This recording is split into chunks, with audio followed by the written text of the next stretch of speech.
আজকে আমাদের দুই ভাইকে নিয়ে কিছু কথা বলবো। এই দুই ভাই হলেন, এক নাম্বার রেজাউল করিম আবরার ভাইয়ের বড় ভাই, ওনার নামটা জানি কি, আর এক হচ্ছে এই ভাই।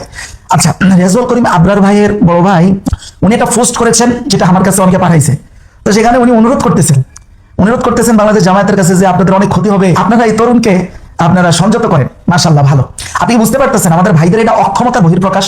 আপনারা যদি এতটাই শক্ত থাকেন, তা আমি যে মোবাহালা চ্যালেঞ্জ দিচ্ছি সেটা গ্রহণ করতেছেন না কেন? মাত্র 10 জনের ব্যাপারে, যাদের উপরে আমার আপনার অস্তিত্ব নির্ভর করে, আকারে দেওবন্দ এবং আমাদের পুরো দেওবন্দিয়াতের অস্তিত্ব নির্ভর করে। মাত্র বলেছি যে এরা কেউ কখনো মিথ্যা বলে না, ইচ্ছায় বা অনিচ্ছায়। সেই মওদুদির ব্যাপারে আসেন মোবাহালা করি।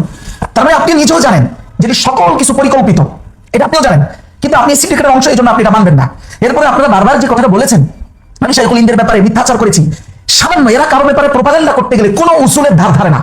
আপনি বলেন তো আমি শাইখুল হিন্দের ব্যাপারে কিভাবে মিথ্যাচার করলাম? এবার একটু দেখেন, আমি উসুল থেকে দেখাই। মানহাজুল ইমাম আহমদ ফি আলাম আল আহাদিস, এটা পুরো একটা কিতাবের নাম। দেখেন, পৃথিবীতে সবচাইতে নির্বাচন করে কথা বলা হয় শুধু রাসূলের হাদিসের ক্ষেত্রে, কোরআনের পরে। এখানে মূলনীতি দিচ্ছেন ইমাম আহমদ ইবনে হাম্বল, 1 নম্বর খণ্ড। দেখেন, এটা মানহাজুল ইমাম আহমদ ফি আলাম আল আহাদিস, 1 নম্বর খণ্ড, 381 নম্বর পৃষ্ঠা। এই উসুল অনুযায়ী দেখি তো আমি শাইখুল হিন্দের ব্যাপারে কোনো মিথ্যাচার করেছি কিনা। আপনি দেখেন, লেখা হচ্ছে কাসীরু মিন রুওয়াতিল আসার লাতুন আহদি আস-সাহাবা রাদিয়াল্লাহু আনহুম, সাহাবীদের সময় থেকে নিয়ে অসংখ্য রুওয়াতে আথার যারা, এরা এটা মনে করতেন যে আলা রিওয়ায়াতুল হাদিস বিল মানা, তারা রিওয়ায়াতুল হাদিস বিল মানা করতেন। মানে একটা বর্ণনা, একটা কথা শোনার পরে ঠিক যেই শব্দে শুনেছেন বা যেই শব্দে পড়েছেন, ওই শব্দে না বলে মোটামুটি ওটার মর্মার্থ 100% সঠিক থাকে, ওই মর্মার্থে নিজের শব্দে বলতেন।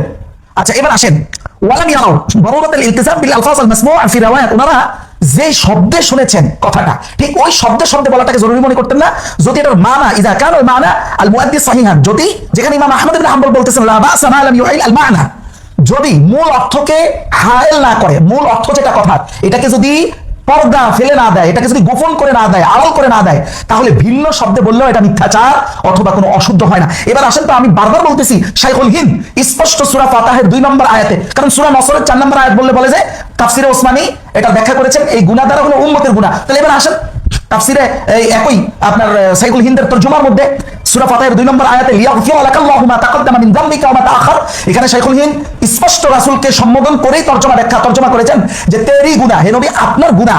এবার আপনার গুনাহ দ্বারা শাইখুল হিন্দ কি বড় গুনাহ, নবীরা কি বড় গুনাহ করেন? তাহলে আপনি যদি মনে করেন গুনাহ তো প্রকারই দুইটা, কবিরা সগীরা, গুনাহ তো মুতলাক হয় না। হ্যাঁ, কবিরার মধ্যে আরো প্রকার ভেদ হয়, সগীরার মধ্যে আরো প্রকার হয়, কিন্তু মৌলিকভাবে প্রকার যাইতে হয় কয়টায়?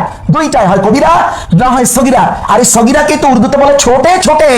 তাহলে শাইখুল হিন্দ গুনাহ শব্দ দ্বারা এখানে কি বড় উদ্দেশ্য নেবেন না ছোটটাই উদ্দেশ্য নেবেন? ছোটটাই উদ্দেশ্য নেবেন। তাহলে ওনার মূল অর্থ আমার কথার দ্বারা কি বিকৃত হচ্ছে? আমি যে তালিক বা তাফসীর উল্লেখ করছি এটার দ্বারা কি বিকৃত হচ্ছে না? আপনি যদি মনে করেন উনি বড় গুনাহ উদ্দেশ্য নিছেন, তাহলে তো আপনি ওনার উপরে মিথ্যাচারকারী, আমি নয়। 2 নাম্বার, নবীগণ এটা কি তাদের নবুয়তি জিম্মাদারির ভিতরের কথা না বাহিরের কথা? আয়াতটা সূরা ফাতিহার পুরো আয়াতটাই হলো নবুয়তির বাহিরের ভিতরে দুইটা। তো শাইখুল হিন্দ যদি উদ্দেশ্য নেন শুধু বাহিরেরটা, মানে নবুয়তির আগেরটা, তাহলে তো শাইখুল হিন্দের তরজমাটাই ভুল হবে।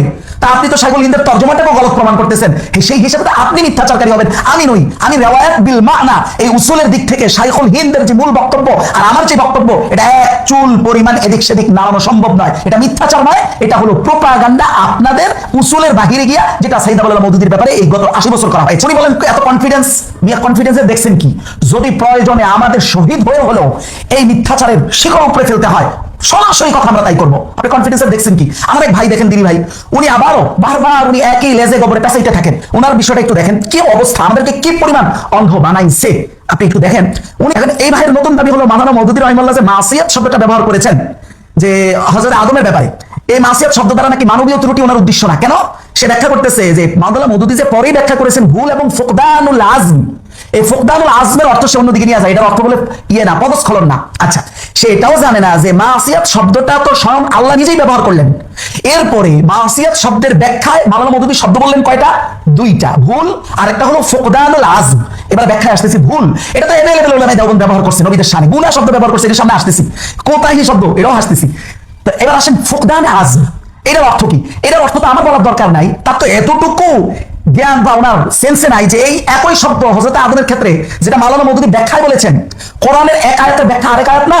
তো আল্লাহ মাসিয়াত শব্দ দ্বারা কি উদ্দেশ্য নিচ্ছেন, এটা আবার আরেক আয়াত আল্লাহ ব্যাখ্যা করছেন।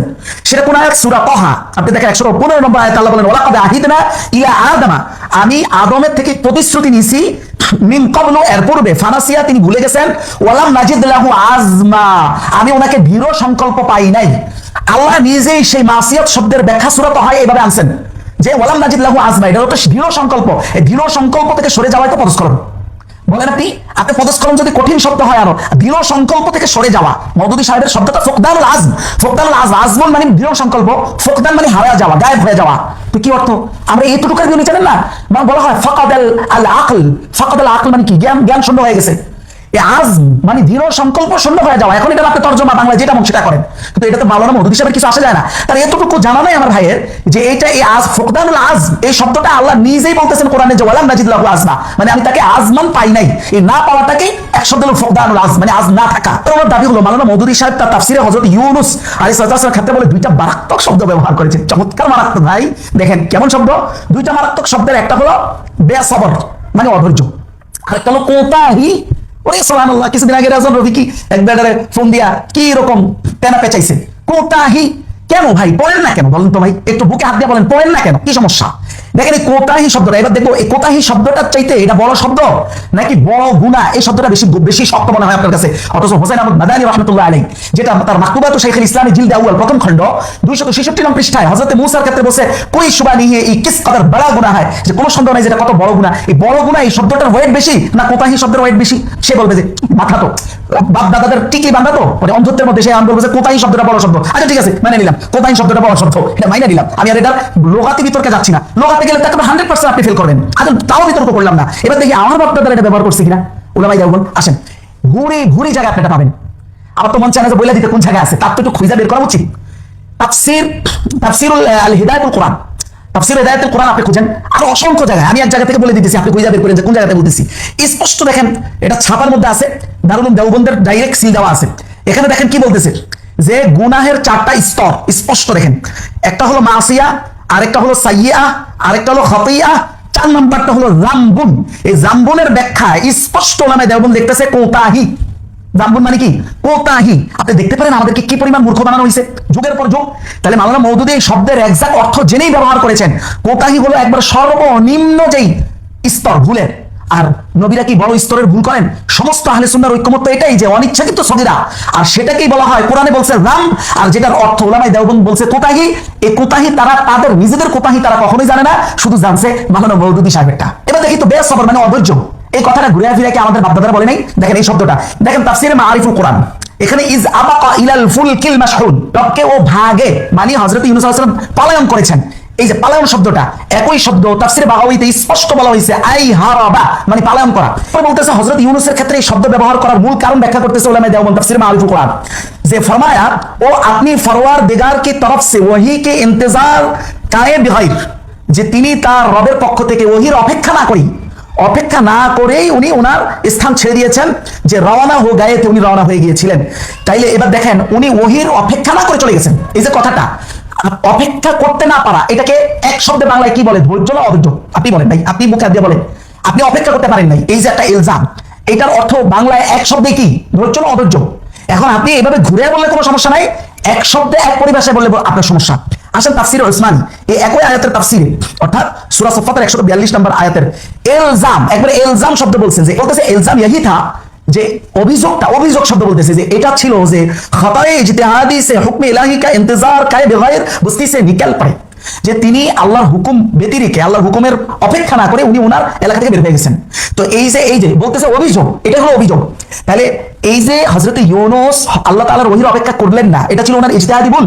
এটা মাওলানা মওদুদী সাহেব বলেছেন স্পষ্ট সূরা আম্বিয়ার 84 নম্বর আয়াতের টিকায় তাফসিরে বলেছেন উনহোনে এই খেয়াল হওয়া, ওনার এই চিন্তা হয়েছিল যে এখানে তো আযাব আসবে, অতএব আমাকে একটা সেফ এক্সিটে চলে যেতে হবে। কিন্তু ওনার ব্রেনে এটা আসে নাই যে সেফ এক্সিটে যাইতে হলে তো আগে ওহী আসতে হবে। তো মাওলানা মওদুদী সাহেবের কথার সাথে কি পরিবর্তন? মানে তারা এতটাই অন্ধ যে তারা যেই শব্দে বলবে এই শব্দে না বললে আপনারটা ঠিক নেই। কোন ধরনের কথা রে ভাই? শুধু তাই না, যেখানে তাফসিরে উসমানীতে আদম আলাইহিস সালাতু ওয়াস সালামের ব্যাপারে শুধু ভুল শব্দ না খতা শব্দ তো ব্যবহার করছে, এমনকি আদম আলাইহিস সালাতু ওয়াস সালামকে শাস্তিপ্রাপ্ত পর্যন্ত বলছে। আপনি জানেনটা? আমার বাংলাটা দেখবেন, বাংলাটা আমি একটা ছাপা থেকে দেখেছি, সেখানের হিসাবে 37 নম্বর আয়াতের মনে হয় 52 বা 58 নাম্বার টিকা হবে, কিন্তু আমি যেটা উর্দু দেখতেছি এখন উর্দুটা হিসাবে 9 নাম্বার টিকা। দেখেন বলা হচ্ছে ইস খাতা কি সাজা মানে শাস্তি দিয়েছে, এই ভুলের শাস্তি হিসাবে হযরত আদম আলাইহিস সালাতু ওয়াস সালাম, এরপরে বাকি ব্যাখ্যা করেছে হযরত আদম হাওয়া এবং ওনাদের সন্তান হিসেবে আমরা যারা আসবো তাদের জন্য কি বার্তা আছে। শাস্তি, নবীরা শাস্তিপ্রাপ্ত, এই কথা তাফসিরে ওসমানীর এই সূরা বাকারার 37 এই নাম্বার আয়াতগুলো দেখেন, 9 নম্বর টিকা দেখেন, স্পষ্ট আসছে। তাই নয়, তিনি এটাও বোঝেন না, তিনি একটা ওই মাওসুআ আল আকিদা একটা কিতাব থেকে দেখাইতেছেন, মানে আল্লাহ আল্লাহ আল্লাহ আল্লাহ, কিভাবে হতে পারে এই মানুষগুলো এই পরিমাণ অন্ধ? ওনাদের এখনো বিশ্বাস যে বাপদাদারা কোনো মিথ্যাচার করে নাই। আমি যে মুবাহালা বলতেছি বারবার, এরপরে বিশ্বাস ভাঙতেছে না, এখানে পরিকল্পিত মিথ্যা আছে। আপনি দেখেন উনি এখান থেকে কি দেখাইছে, এখানে লেখা আছে যে নবীরা মাসুম মিনাল খাতা ফি তাবলীগির রিসালাহ বা ফি তাবলীগি রিসালাতিল্লাহি সুবহানাহু ওয়া তাআলা ফালা ইহসানু মিনহুম ফি তাবলীগিন খাতা আও নিসিয়ান আও খিয়ানা আও কিতমান। এটার অর্থ হলো, আমি বুঝাই বিষয়টা, নবীদের কাজের পাঠ একটা না, দুইটা। একটা হলো তাবলীগুর রিসালা, মানে নবীরা পৌঁছাই দেন উম্মতের কাছে আল্লাহ যা যা বার্তা দিবেন বার্তাটা পৌঁছানো। 2 নম্বর হচ্ছে বার্তাটা বাস্তবায়ন করা ময়দানে। দেখেন এটা আরো ভালো বুঝবেন, জিবরাইল আলাইহিস সালামের কাজ এই দুইটার থেকে কয়টা? একটা। হযরত জিবরাইল আলাইহিস সালামের কাজ হলো শুধু বার্তাটা পৌঁছানো, তাবলীগুর রিসালা, এই রিসালাটাকে ময়দানে বাস্তবায়ন করা কিন্তু জিবরাইলের কাজ নয়, এটা হলো নবীদের কাজ। তো নবীদের পাঠ কয়টা হলো? দুইটা। জিবরাইলের পাঠ কয়টা? একটা। তাবলীগুর রিসালা মিনাল্লাহি ইলা রাসূলি, আল্লাহ থেকে তার রাসূল পর্যন্ত, আর রাসূলের কাজ হলো এই রিসালাতটা সমগ্র উম্মাহের কাছে পৌঁছানো। আর 2 নম্বর হলো এটাকে বাস্তবায়ন করা। পৌঁছানোর ক্ষেত্রে মানে উম্মতের কাছে আল্লাহর বাণী পৌঁছানোর ক্ষেত্রে নবীরা কোনো ভুল করেন নাই, ভুলেও যান নাই, এবং কোনো খেয়ানত গোপনীয়তা করেন নাই। এটা তো সমস্ত আহলে সুন্নাহর ঐক্যমত। আপনি যদি বলেন যে পৌঁছানোর ক্ষেত্রে, শুধু পৌঁছানোর ক্ষেত্রে ভুল করেছেন, তা তো কোরআনের ব্যাপারে ইশকাল চলে আসবে, নাউযুবিল্লাহি মিন যালিক। তাহলে আহলে সুন্নাহ যে ঐক্যমতে বলতেছে নবীরা সগীরা করেছে, সেটা কোনটার ক্ষেত্রে? সেটা বাস্তবে আমল করার ক্ষেত্রে, বাস্তবায়নের ক্ষেত্রে, নিজে আমল অন্যদের আমল করানোর ক্ষেত্রে, বাস্তবায়নের পাটে যায় ওনাদের সগীরা হয়েছে। এরকম আকবরে বলতেছে, তাফতাজানি বলতেছে, এগুলোর অর্থ কি হবে? এইটা অর্থ না চিন্তা করে সে আরেকটা একটা দিয়ে দিছে, মানে লেজে গোবরে কি পরিমাণ মিশাইতে পারে শুধু এখান থেকে দেখেন। একইভাবে একজন অন্ধ সাহাবী কাফেরদের তাদের কথায় পড়ে রাসূলুল্লাহ সাল্লাল্লাহু আলাইহি ওয়াসাল্লাম তারা বলতো যে আপনাদের এখানে যত পোশাকান্দারা বসে থাকে আমরা কেমনে আসবো? এই জন্য রাসূলুল্লাহ চাইছেন ইজতিহাদ। ওনার ইজতিহাদ ছিল আচ্ছা ঠিক আছে, আমার সাহাবীরা যদি একটু দূরে থাকে, এরা যদি এর মধ্যে হেদায়েত পায় ভালো, খারাপ কি? কিন্তু এই কাজটা আল্লাহর পছন্দ হয় নাই। তাই লিডাররা কথা বলতেছিল এই কাফেরদের। ইতিমধ্যে উম্মে মাকতুম অন্ধ সাহাবী ছিলেন, উনি ভাষায় এসে বৈশাখ প্রশ্ন করেছেন, রাসূল তার প্রশ্নের উত্তর দেন নাই, ইগনোর করেছেন। সাথে সাথে আল্লাহ তাআলা আয়াত নাযিল করেছেন, আবাসা ওয়া তাওয়াল্লা আন জাআহুল আমা, উনি ভ্রু কুঁচকিয়েছেন, উনি মুখ ফিরিয়ে নিয়েছেন যে ওনার কাছে একজন অন্ধ এসেছে। এই যে আয়াত দিয়া যে আল্লাহ সাবধান করলেন ধমকের স্বরে, এটা কি তাবলীগুর রিসালা না তাবলীগুর রিসালা বাস্তবায়নের ক্ষেত্রে? কোনটা? বাস্তবায়নের ক্ষেত্রে। এই যে ঘটা যেটা হইছে সগীরা আলা সাহু, এটা কি বাস্তবায়ন না তাবলীগুর রিসালা? বাস্তবায়নের ক্ষেত্রে হইছে। তাহলে বাস্তবায়নের ক্ষেত্রে ভুল হওয়াটাকে সে নিয়ে গেছে তাবলীগুর রিসালার ক্ষেত্রে, তাবলীগুর হুজুর পৌঁছানোর ক্ষেত্রে যে কোনো ভুল হয় নাই, এটা তো সবাই একমত। এখন ব্যাপারটা হলো কি, ওই যে ফেরাউন হযরত মূসা থেকে ভয় পায়া তার জাতিকে কি বলছে যে আমি ইন্নী আখাফু আন ইউবাদদিলা দীনাকুম, আমি ভয় পাই যে তোমাদের দিন ধর্ম তারা পরিবর্তন করে দিবে। কে? মূসা। এটাকে বলছে কার বক্তব্য? ফেরাউনের বক্তব্য। কাদেরকে? জনগণকে। ঠিক আমি এটা দেখতেছি, এরা আমাদেরকে ভয় দেখায় মাওলানা মওদুদি তোমাদের আকীদা নষ্ট করে দিবে, কিন্তু তারা ফেরাউন যেভাবে জনগণকে বুঝতে দিত না যে তোমরা দিন বলতে যেটা মানো এটা তো ভ্রান্ত, আমার বানানো, ঠিক আমাদের এরাও বুঝতে দেয় না, তোমাদের আকীদা নষ্ট করে দিবে মওদুদিবাদ। এই মওদুদিবাদ জিনিসটাই যে আমাদের বানানো, যেভাবে ফেরাউন টোটাল দিনই যে তার ভ্রান্ত, এটা তার জনগণকে বুঝতে না দিয়া শুরু বলতো ইন্নী আখাফু আন ইউবাদদিলা দীনাকুম, আমি ভয় করি যে মূসা তোমাদেরকে গুমরাহ করে ফেলবে, তোমাদের দিন পরিবর্তন করে ফেলবে। ঠিক সেম টু সেম এই আমাদের হযরতদের মওদুদিবাদ আসলে আর কোনো অস্তিত্বই নাই।